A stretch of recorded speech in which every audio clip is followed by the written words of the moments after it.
हरे कृष्णा। पौष मास का 18वां दिन हमें प्रेरणा देता है कि जीवन को शुद्ध करने के लिए, पाप मुक्त करने के लिए ईश्वर की साधना और तप के मार्ग पर चलना आवश्यक है। और आज के दिन की कथा हमें सिखाती है कि जब हम अपने कर्मों को धर्म, भक्ति और निष्ठा से करते हैं तो हमें हर संकट से मुक्ति मिलती है और फिर जीवन में सुख की बौछार होती है। तो आइए इस पवित्र दिन की कथा को सुने और भगवान श्री कृष्ण के जीवन का सार और उनके अद्भुत उपदेशों से प्रेरणा लेंगे। भागवत कथा हमें सिखाती है कि यह संसार केवल कर्म भूमि है, जहाँ धर्म, भक्ति और सच्चाई ही जीवन का उद्देश्य है। यह कथा भगवान के साथ हमारी आत्मा के अटूट संबंध का भी याद दिलाती है। तो आइए हम सभी साथ मिलकर आज की कथा का रसपान करते हैं। श्री भगवान ने कहा, हे माता जी, अब मैं तुम्हें प्रकृति आदि सभी तत्वों के अलग अलग लक्षण बतलाता हूँ। इन्हें जानकर मनुष्य प्रकृति के गुणों से मुक्त हो जाता है। आत्मदर्शन रूप ज्ञान ही पुरुष के मोक्ष का कारण है और वही उसकी अहंकार रूप हृदय ग्रंथि का छेदन करने वाला है, ऐसा पंडित जन कहते हैं। मैं उस ज्ञान का आपके आगे वर्णन करता हूँ, ध्यान पूर्वक सुनिए। ये सारा जगत जिससे व्याप्त होकर प्रकाशित होता है वह आत्मा ही पुरुष है। वह अनादि निर्गुण प्रकृति से परे अंतःकरण में सफर होने वाला और स्वयं प्रकाश है। उस सर्वव्यापक पुरुष ने अपने आसपास लीला विलास पूर्वक आई हुई अव्यक्त और त्रिगुणाम वैष्णवी माया को स्वेच्छा से स्वीकार कर लिया। लीला परायण प्रकृति ने सत्वादी गुणों द्वारा उन्हीं के अनुरूप प्रजा की सृष्टि करने लगी। यह देखकर पुरुष ज्ञान को आच्छादित करने वाली उसकी आवरण शक्ति से मोहित हो गया, अपने स्वरूप को भूल गया। इस प्रकार अपने से भिन्न प्रकृति को ही अपना स्वरूप समझ लेने से पुरुष प्रकृति के गुणों द्वारा किए जाने वाले कर्मों में अपने को ही कर्ता मानने लगता है और इस कर्तव्य अभिमान से ही अकर्ता, स्वाधीन, साक्षी और आनंद स्वरूप पुरुष को जन्म, मृत्यु रूप बंधन और प्रतंत्रता की प्राप्ति होती है। कार्य रूप शरीर, कारण रूप इंद्रिय तथा कर्ता रूप इंद्रियां, दिष्ट देवताओं में पुरुष जो अपनेपन का आरोप कर लेता है, उनमें पंडित जन प्रकृति को ही कारण मान लेते हैं और वास्तव में प्रकृति से परे होकर भी प्रकृति से जुड़ा रहा है उस पुरुष को दुखों सुखों के भोग में कारण मानते हैं। तब देवभूति ने कहा, हे पुरुषोत्तम, इस विश्व के स्थूल सूक्ष्म कार्य जिनके स्वरूप हैं तथा जो इनके कारण हैं, उन प्रकृति और पुरुष का लक्षण भी अब आप मुझसे कहिए। तब श्री भगवान कहने लगे, जो त्रिगुणात्मक, अभिव्यक्त, नित्य और कारण कार्य रूप हैं तथा स्वयं निर्मित होकर संपूर्ण विशेष धर्मों का आश्रय है, उस प्रधान नामक तत्व को ही प्रकृति कहते हैं। 5 महाभूत, 5 तन्मात्रा, 4 अंतःकरण और 10 इंद्रियां, इन 24 तत्वों के समूह को विद्वान लोग प्रकृति का कार्य मानते हैं। पृथ्वी, जल, तेज, वायु और आकाश, यह 5 महाभूत, गंध, रस, रूप, स्पर्श और शब्द, यह 5 तन्मात्र माने गए हैं। स्त्रोत, त्वचा, चक्षु, रसना, नासिका, वाक, वाणी, पाद, उपस्थ और पाय, ये 10 इंद्रियां हैं। मन, बुद्धि, चित्त और अहंकार, इन 4 के रूप में एक ही अंतःकरण अपनी संकल्प, निश्चित, चिंता और अभिमान रूपा 4 प्रकार की वृत्तियों से लक्षित होता है। इस प्रकार तत्वज्ञानी पुरुषों ने सगुण ब्रह्मा के सविनय शालू पुत्री, जिनकी प्रेरणा से गुणों की सम्यावस्था रूप निर्मित प्रकृति में गति उत्पन्न होती है, वास्तव में वे पुरुष रूप भगवान ही काल कहे जाते हैं। इस प्रकार जो अपनी माया के द्वारा सभी प्राणियों के भीतर जीव रूप से और बाहर काल रूप से व्याप्त है, वे ही भगवान के 25 तत्व हैं।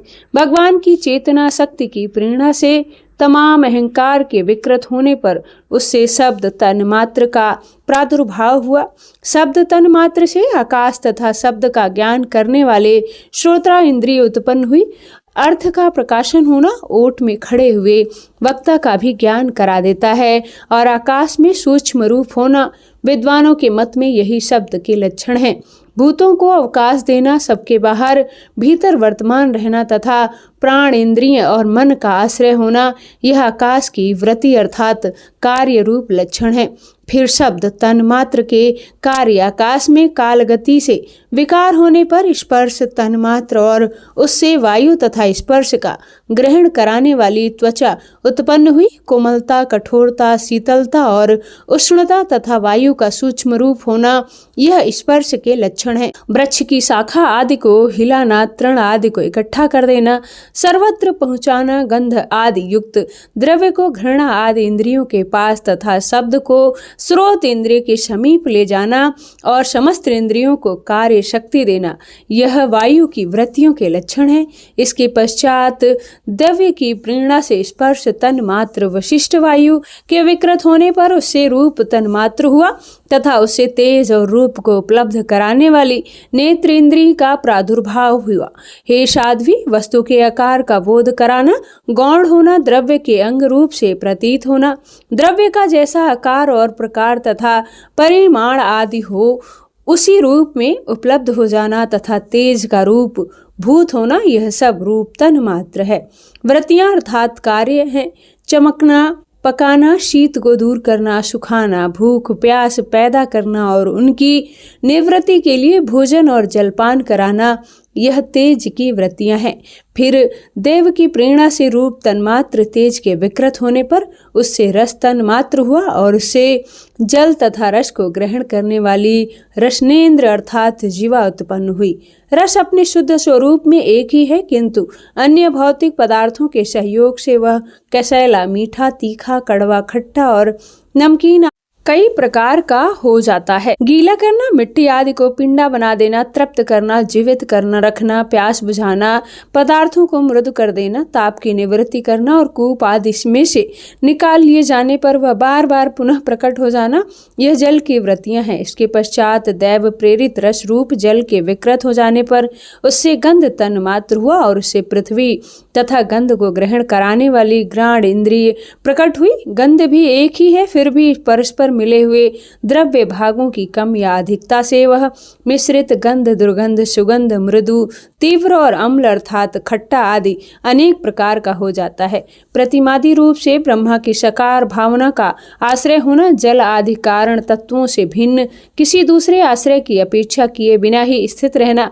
जल आदि अन्य पदार्थों को धारण करना, आकाश आदि का अवच्छेदक हो जाना अर्थात घटा, आकाश, मठा, आकाश आदि भेदों को सिद्ध करना तथा परिणाम विशेष रूप से संपूर्ण प्राणियों के गुणों को प्रकट करना, यह पृथ्वी के कार्य रूप लक्षण है। जब यह महातत्व अहंकार और पंचभूत ये 7 तत्व परस्पर मिल सके, पृथक पृथक ही रह गए, तब जगत के आदि कारण श्री कृष्ण ने काल अदृष्ट वंष्टा रूप पुरुष की अभिव्यक्ति हुई और इस अंड का नाम विशेष है और इसी के अंतर्गत श्रीहरि के रूपभूत 14 भुवन का विस्तार हुआ। यह चारों ओर से क्रमशः एक दूसरे से 10 गुने जल, अग्नि, वायु, आकाश, अहंकार और महातत्व इन 6 आवरण से घिरा हुआ है। इन सब के बाहर 7वां आवरण प्रकृति का है। कारण में जल में स्थित उस तेजो में अंड से उठकर उस विराट पुरुष ने पुनः उसमें प्रवेश किया और फिर उसमें कई प्रकार के छिद्र किए। सबसे पहले उसमें मुख प्रकट हुआ, उससे वाक इंद्रिय और उसके अंतरः वाक का अधिष्ठाता अग्नि उत्पन्न हुआ। फिर नाक के छिद्र प्रकट हुए, उनसे प्राण सहित घ्राण इंद्रिय उत्पन्न हुई। घ्राण के बाद अधिष्ठाता वायु उत्पन्न हुआ। इसके पश्चात नेत्र गोलक प्रकट हुए और उनसे चक्षु इंद्रिय प्रकट हुई और उनके अनंतर उसका अधिष्ठाता सूर्य उत्पन्न हुआ। फिर कानों के छिद्र प्रकट हुए, उनसे उनकी इंद्रिय स्त्रोत और उनके अभिमानी दिग्ग देवता प्रकट हुए। इसके बाद उस विराट पुरुष की त्वचा उत्पन्न हुई, उससे रोम, मूछ, दाढ़ी, सिर के बाल प्रकट हुए तथा उसके बाद फिर अभिमानी औषधियाँ, अन्न, जल आदि उत्पन्न हुई। फिर उनका हृदय प्रकट हुआ और हृदय से मन का प्रकाट्य हुआ। इसके बाद मन का अभिमानी देवता चंद्रमा हुआ। फिर हृदय से ही बुद्धि और उसके बाद उसका अभिमानी ब्रह्मा हुआ। फिर अहंकार और उसके बाद अभिमानी रुद्र देवता उत्पन्न हुआ। इसके बाद मन और उसका अभिमानी क्षेत्र प्रकट हुए। जब यह क्षेत्रज्ञ के अतिरिक्त सारे देवता उत्पन्न होकर भी विराट पुरुष को उठाने में असमर्थ रहे, तब उसे उठाने के लिए क्रमशः अपने अपने उत्पत्ति स्थानों में प्रविष्ट होने लगे। श्री हरि ने गति के साथ चरणों में प्रवेश किया तो भी विराट पुरुष नहीं उठे।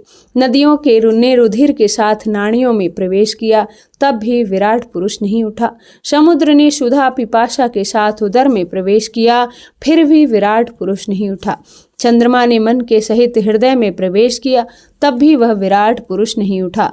किंतु जब चित्त के अधिष्ठाता क्षेत्रज्ञ के चित्त के सहित हृदय में प्रवेश किए, तब विराट पुरुष उसी समय जल से उठकर खड़ा हो गया। जिस प्रकार लोक में प्राण, इंद्रिय, मन और बुद्धि आदि चित्त के अधिष्ठाता क्षेत्रज्ञ की सहायता के बिना सोए हुए प्राणी को अपने बल से नहीं उठा सकते, उसी प्रकार विराट पुरुष को भी विक्षेत्र परमात्मा के बिना नहीं उठा सके।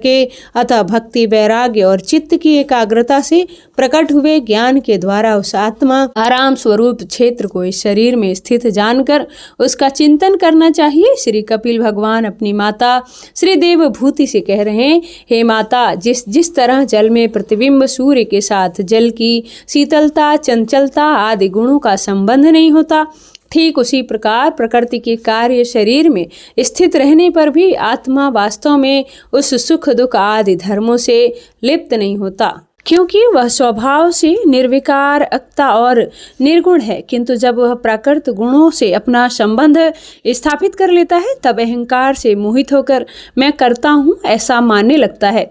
उस अभिमान के कारण वह देह के संसर्ग से किए हुए पुण्य पाप रूप कर्मों के दोष से अपनी स्वाधीनता और शांति खो बैठता है और उत्तम, मध्यम और निज योनि में उत्पन्न होकर संसार चक्र में घूमता रहता है। जिस तरह से स्वप्न में भय, शोक आदि का कोई कारण न होने पर भी स्वप्न पदार्थों में आस्था हो जाने के कारण दुख उठाना पड़ता है, उसी प्रकार भय, शोक, अहम, मम और जन्म मरण आदि रूप संसार की कोई सत्ता न होने पर भी अविद्यावश विषयों का चिंतन करते रहने से जीव का संसार चक्र कभी निवृत्ति नहीं होता। इसलिए बुद्धिमान मनुष्यों को उचित है कि सन्मार्ग अर्थात विषय चिंतन में फंसे हुए चित्त को तीव्र भक्ति योग और वैराग्य के द्वारा धीरे धीरे अपने वश में लाना चाहिए। यम आदि योग साधनाओं के द्वारा श्रद्धापूर्वक अभ्यास मन को बार बार एकाग्र करते हुए मुझ में सच्चा भाव रखने से, मेरी कथा सुनने, समस्त प्राणियों में समभाव रखने और किसी से वैर न करने, आसक्ति के त्याग, ब्रह्मचर्य, मौन व्रत और वरिष्ठ अर्थात भगवान को समर्पित किए हुए स्वधर्म से जिसे ऐसी स्थिति प्राप्त हो गई है कि प्रारब्ध के अनुसार जो कुछ मिल जाता है उसी में संतुष्ट रहने लगता है, हे परिमित भोजन करता है, सदा एकांत में रहता है, शांत स्वभाव वाला है, सभी का मित्र है, दयालु और धैर्यवान है, प्रकृति और पुरुष के वास्तविक स्वरूप के अनुभव से प्राप्त हुए तत्व ज्ञान के कारण स्त्री, पुत्र आदि संबंधियों के सहित इस देह में मैं मेरेपन का मिथ्या अभिनिवेश नहीं करता, बुद्धि की जागृत आदि अवस्थाओं से भी अलग हो गया है तथा परमात्मा के सिवा और कोई वस्तु नहीं देखता। वह आत्मदर्शी मुनि नेत्रों के सूर्य को देखने की भांति अपने शुद्ध अंतःकरण के द्वारा परमात्मा का साक्षात्कार कर उस अद्वितीय ब्रह्म पद को प्राप्त हो जाता है, जो देह आदि संपूर्ण उपाधियों से पृथक अहंकार मिथ्या वस्तुओं के सत्य रूप से भासने वाला, जगत कारण भूता प्रकृति का अधिष्ठान, महद आदि कार्य वर्ग का प्रकाशक और कार्य कारण रूप संपूर्ण पदार्थों में व्याप्त है। जिस प्रकार जल में पड़ा हुआ सूर्य का प्रतिबिंब दीवार पर पड़े हुए अपने आभास के संबंध से देखा जा सकता है और जल में दिखने वाले प्रतिबिंब से आकाश में स्थित सूर्य का ज्ञान होता है, ठीक उसी प्रकार वैरिक आदि भेद से तीन प्रकार का अहंकार देह, इंद्रिय और मन में स्थित अपने प्रतिबिंब से लज्जित होता है और फिर सत्य परमात्मा के प्रतिबिंब युक्त उस अहंकार के द्वारा सत्य ज्ञान रूप परमात्मा का दर्शन होता है, जो सुसु के समय निद्रा से सब आदिभूत सूक्ष्म इंद्रिय और मन बुद्धि आदि के अब व्यवहारिक अत्यंत व्याकुल हो जाता है, ठीक उसी प्रकार वह भी अत्यंत विवश होकर नष्ट हो जाता है। हे माता जी, इन सभी बातों का मनन करके विवेकी पुरुष अपने आत्मा का अनुभव कर लेता है, जो अहंकार के सहित संपूर्ण तत्वों का अधिष्ठान और प्रकाशक है। तब देवहूति ने भगवान कपिल से पूछा, हे प्रभु, आप प्रकृति दोनों ही नित्य और एक दूसरे के आश्रय रहने वाले, इसलिए तो प्रकृति पुरुष को कभी छोड़ ही नहीं सकती। ब्राह्मण जिस प्रकार गंध और पृथ्वी तथा रस तथा जल को पृथक पृथक स्थिति प्राप्त नहीं हो सकती, उसी प्रकार पुरुष और प्रकृति भी एक दूसरे को छोड़कर नहीं रह सकते। अतः जिनके आश्रय से अकता पुरुष को यह कर्म बंधन प्राप्त हुआ है, उन प्रकृति के गुणों के रहते हुए उसे कैलव्य पद कैसे प्राप्त होगा? यदि तत्वों का विचार करने से कभी यह संसार बंधन का तीव्र भय निवृत्त हो भी जाए तो भी उसके निमित्त भूत प्राकृतिक गुणों का अभाव न होने से यह डर, यह भय फिर उपस्थिति हो सकता है। तब श्री भगवान कपिल कहने लगे, हे माता जी, जिस प्रकार अग्नि की उत्पत्ति स्थान आरण्य अपने ही स्थान पर उत्पन्न अग्नि से जलकर भस्म हो जाती है, ठीक उसी प्रकार निष्काम भाव से किए हुए स्वधर्म पालन द्वारा अंतःकरण शुद्ध होने से बहुत समय तक भगवत कथा श्रवण द्वारा पुष्ट हुई मेरी तीव्र भक्ति से तत्व साक्षात्कार कर लेने वाले ज्ञान से प्रबल वैराग्य के व्रत नियम आदि से सहित किए हुए ध्यान अभ्यास और मन की प्रगाढ़ एकाग्रता से पुरुष की प्रकृति दिन रात क्षीण होती रहती है, धीरे धीरे लीन हो जाती है और फिर नित्य प्रतिदोष दिखने से भोगकारी त्यागी हुई वह प्रकृति अपने स्वरूप में स्थित और स्वतंत्र अर्थात बंधन मुक्त होते हुए उस पुरुष का कुछ भी नहीं बिगाड़ सकती। जैसे सोए हुए पुरुष को स्वप्न में ही अन्य पदार्थों का अनुभव करना पड़ता है, किंतु जाग पड़ने पर उसे स्वप्नों के अनुभवों से किसी प्रकार का कोई मोह नहीं रह जाता। जिसे तत्व ज्ञान हो गया है और जो निरंतर मुझ में ही मन लगाए रहता है, उस आत्मा राम मुनि का प्रकृति कुछ भी नहीं बिगाड़ सकती।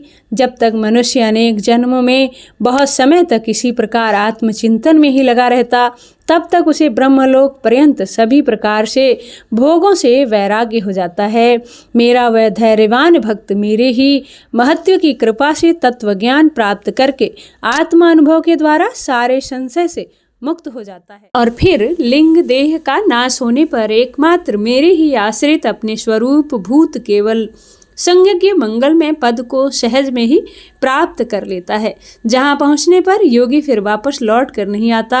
हे माता जी, यदि योगी का चित्त योग साधना से बढ़ी हुई मामामयी अणि आदि सिद्धियों में जिनकी प्राप्ति का योग के सिवा दूसरा कोई साधन नहीं, उसमें फिर नहीं फंसता, तो उसे मेरा यह अविनाशी परम पद प्राप्त हो जाता है, जहाँ मृत्यु का कोई भी दाल नहीं गलती। श्री कपिल भगवान कहते हैं, हे माता जी, अब मैं आपको सबीज अर्थात धैर्य रूपी के अवलंबन से मुक्त योग का लक्षण बताता हूँ, जिसके द्वारा मन शुद्ध और प्रसन्न होकर परमात्मा के मार्ग में प्रवृत्त हो जाता है।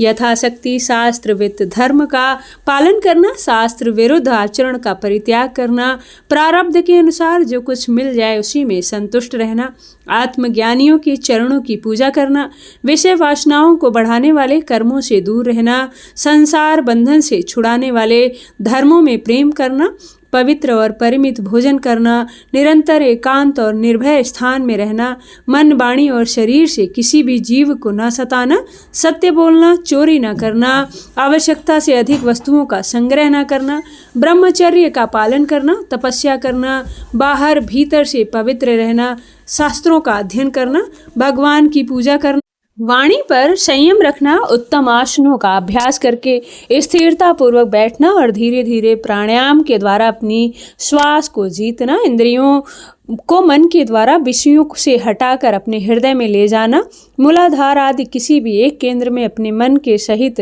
प्राणों को स्थिर करना, निरंतर भगवान की लीलाओं का चिंतन और चित्त को समाहित करना, इनसे तथा व्रत दान आदि दूसरे साधनों से भी सावधानी के साथ प्राणों को जीत कर बुद्ध के द्वारा अपने कुमार्गगामी दुष्ट चित्त को धीरे धीरे एकाग्र करके परमात्मा के ध्यान में लगाना।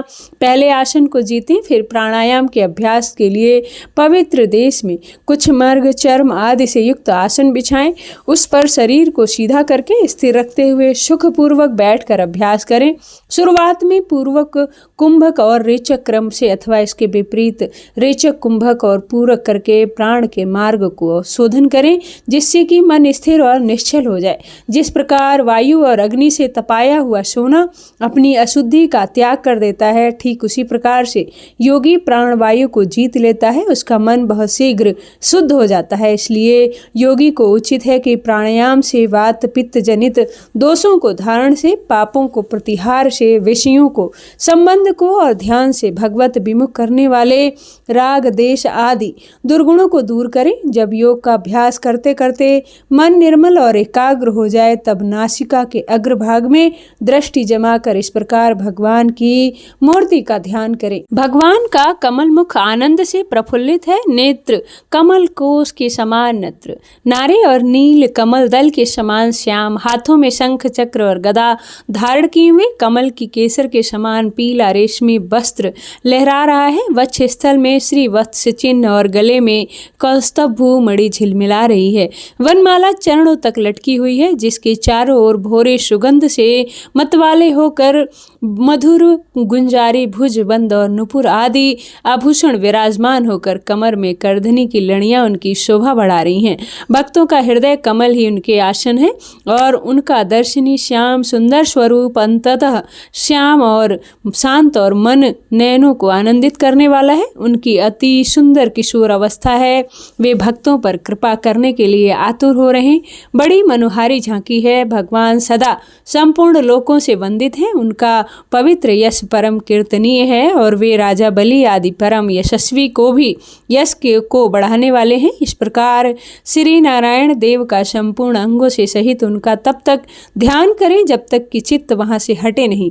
भगवान की लीलाएं बड़ी दर्शनीय हैं, इसलिए अपनी रुचि के अनुसार खड़े हुए, चलते हुए, बैठे हुए पढ़ें अथवा अंतर्यामी रूप से स्थित हुए उनके स्वरूप का विशुद्ध भाव चित्त से चिंतन करना चाहिए। इस प्रकार योगी जब अच्छी तरह से देख ले कि भाव विग्रह में उनके मन की स्थिति एकदम एकाग्र हो गई है, तब उनके समस्त अंगों में लगे हुए चित्त को विशेष रूप से एक एक अंग में लगाए हुए आप पहले भगवान के चरण कमलों का ध्यान करना चाहिए। वे व्रज अंकुश ध्वजा और कमल के मंगलमय चिन्हों से युक्त तथा अपने उभरे हुए लाल लाल शोभा में नख चंद्र मंडल चंद्रिका से ध्यान करने वाले हृदय के अज्ञान रूप घोर अंधकार को दूर करने वाले हैं। इन्हीं की धोवन से नदियों में श्रेष्ठ श्री गंगा जी प्रकट हुई हैं और इन्हीं गंगा जी के पवित्र जल को मस्तक पर धारण करने के कारण स्वयं मंगल रूपी श्री महादेव जी और भी अधिक मंगलमय हो गए थे। यह अपना ध्यान करने वाले पाप रूप पर्वतों पर छोड़े हुए इंद्र के व्रज के समान भगवान के इन चरण कमलों का चिरकाल तक चिंतन करें। भाव भयहारी अजन्मा श्रीहरि के दोनों पिंडलियों तथा घुटनों का ध्यान करें, जिनको विश्व विधाता ब्रह्मा जी की माता सूर्यवंशी जी अपनी जांघों पर रखकर अपने कांति में किस किस लयों से कांति से लाड़ लड़ाती रहती हैं। भगवान के जंघों का ध्यान करें और अलसी के फूल के समान नील वर्ण और बल की निधि हैं तथा गरुण जी की पीठ पर शोभायमान है। भगवान के नित्य बिंब का ध्यान करें जो ईड़ी तक लटके हुए पीताम्बर से ढका हुआ है और उस पीताम्बर के ऊपर पहनी हुई स्वर्णमयी करधनी की लड़ियों को आलिंगन कर रहा है। कितना मनोहर स्वरूप बताया गया है। संपूर्ण लोकों के आश्रय स्थान भगवान के उदर देश में स्थित नाभि सरोवर का ध्यान करें। इसी में श्री ब्रह्मा जी का आधारभूत सर्वलोक में कमल प्रकट हुआ। फिर प्रभु के श्रेष्ठ मरकंत मणि सदृश्य दोनों स्तनों का चिंतन करें जो वस्त्र स्थल पर पड़े शुभ हारों की किरणों से गौर वर्ण जान पड़ते हैं। इसके पश्चात पुरुषोत्तम भगवान के वक्ष स्थल का ध्यान करें जो महालक्ष्मी जी का निवास है और लोगों के मन और नेत्रों को आनंद देने वाला है। फिर संपूर्ण लोकों के वंदनीय भगवान के गले का चिंतन करें जो मानो कौस्तुभी मणि को भी सुशोभित करने के लिए ही उसे धारण करता है। समस्त लोक पालावों के समय मंद्राचल की रगड़ से और भी उससे उजले हो गए। इस प्रकार जिसके तेज को सहन नहीं किया जा सकता उसके सहस्त्र धारों वाले सुदर्शन चक्र और उनके कर कमलों में राजहंस के समान विराजमान शंख का चिंतन करें।